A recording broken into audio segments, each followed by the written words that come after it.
Okay, my name is Regis Lauren, and let's go over analysis of multinational firm Apple Inc. So the introduction of Apple, we have a sub-company overview right here. The headquarters of Apple is located in Cupertino, California, USA. Core business area is consumers electronics, software and services. Global presence, um, they have a multitude of stores in over 25 countries. The revenue is 394.2 billion, employees in 154,000, market capitalization is over 2 trillion. Now let's start with the recent foreign market entries. So to analyze the recent market entry of Apple, we'll go with the when, where, and how. So the when, where, how. First, we have China. In 2010, Apple partnership with China, and they started to with the strategic goal to capitalize on China massive consumer and growing middle classes, tap into the demand for premium smartphone and expand its global footprint. We also have Saudi Arabia and Brazil. In 2021, they had an e-commerce partnership. Basically, um, they just improve accessibility to our Apple product in the Middle East region, enhance customer experience, and cater to the growing tech-savvy population. Then we have the competitive dynamic. So on the competitive dynamic, Apple face intense competition from several major international competitor in the global technology and consumer electronic industry. So the key competitor of Apple are Samsung, Google, Amazon, and Microsoft. So how does Apple Inc. Compete globally? So Apple employ a multifaceted approach to compete effectively on a global stage.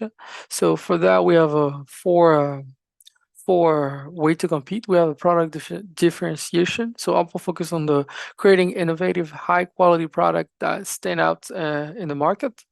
It emphasizes design, users experience, and the seamless integration across its ecosystem device. Let's talk about the brand loyalty and ecosystem. So Apple has cultivated a dedicated customer base through its ecosystem of product and services, including the iPhone, Mac, iPad, Apple Watch, and services like Apple Music, Apple TV, iCloud.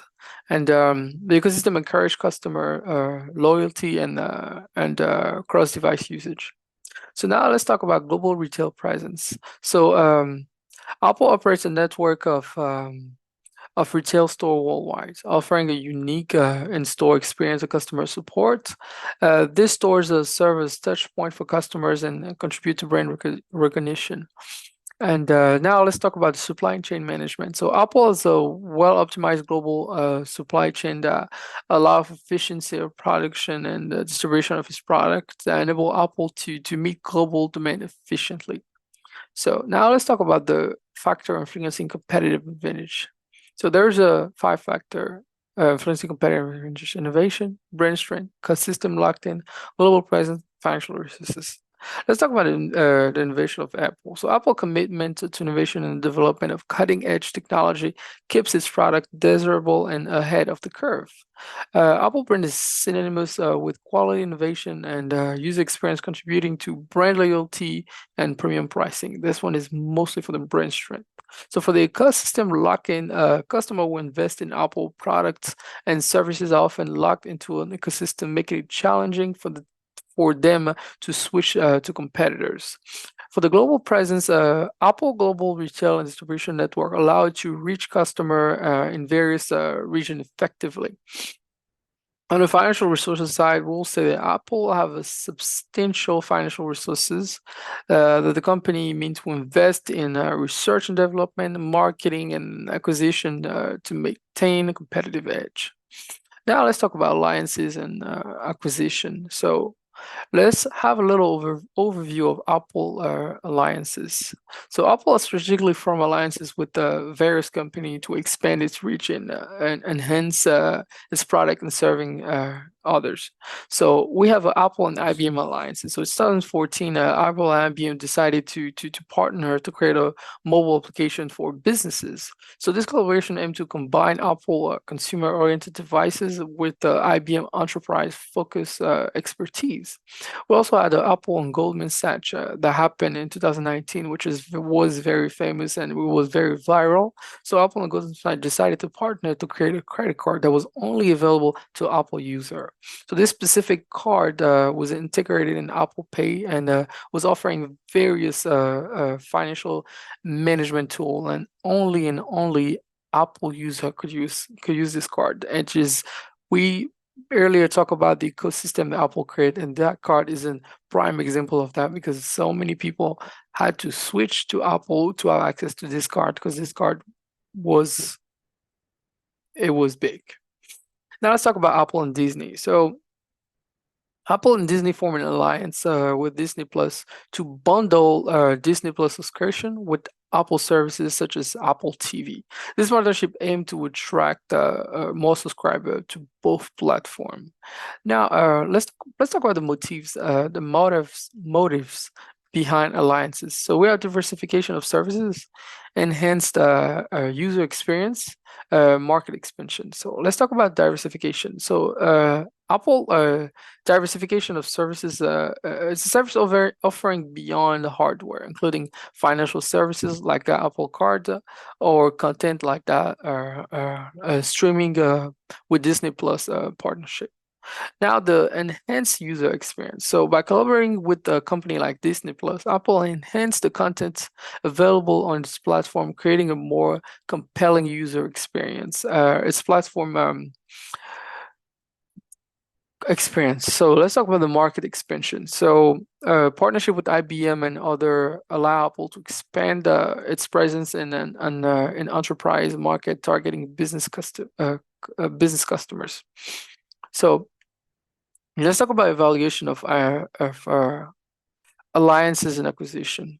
So to effectively find how Apple alliances and acquisition are good, we have to consider different factors. And those different factors will be the benefits and also the pitfall.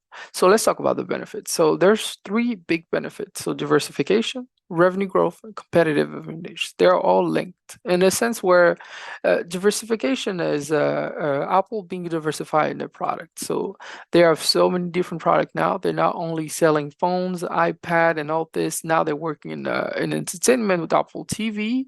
They're working in the banking with a credit card, and all those diversification help Apple having more revenue in the sense of it's not only tied to the sale of their product, but it's also tied to other different product, not only tied to the sale of iPhone and the product that they manufacturally make, but also all different product, and that increased their revenue. And that's how we can see here benefits is revenue growing.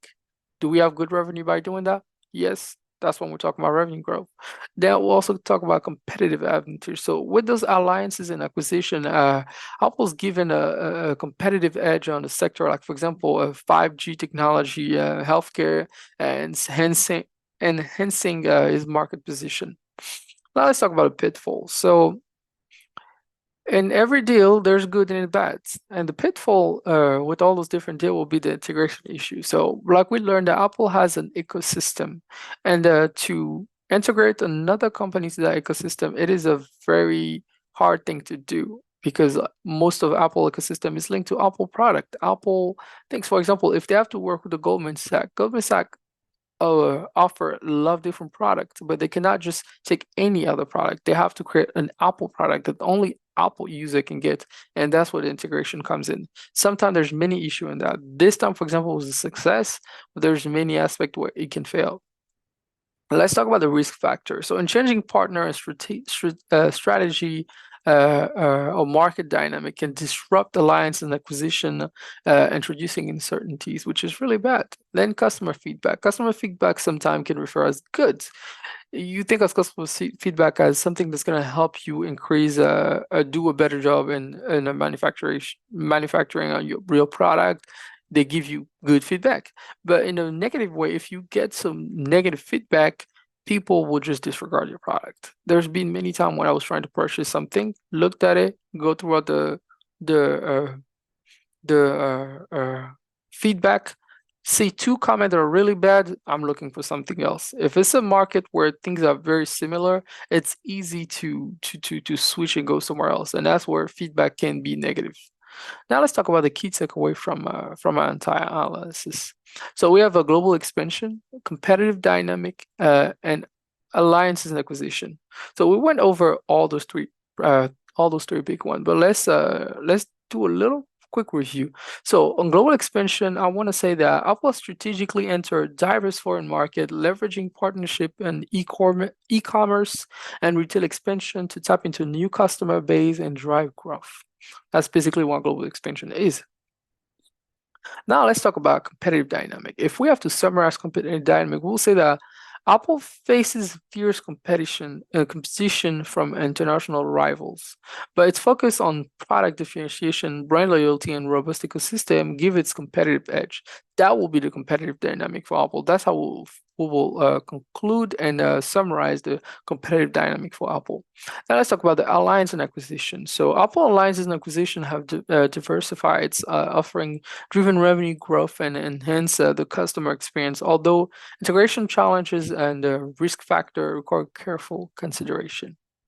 Okay, so let's talk about now the future consideration of Apple. So here, I'd like to say that looking ahead, Apple should continue to innovate. Okay, they should always innovate, like they do every year with new phone and new Apple Watch and new CPU.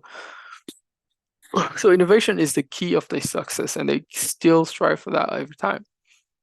They should prioritize customer engagement and carefully evaluate new alliances and acquisition. Like that with Goldman Sachs got them a lot of new people. With Disney Plus, they have a lot of new people. So they should really consider which alliances is worth to take. And like we learned, there's benefit, there's pitfall. You value that, you examine which one is good, and then you take that route. And also, navigating the evolving global landscape will require agility and a deep understanding of international markets.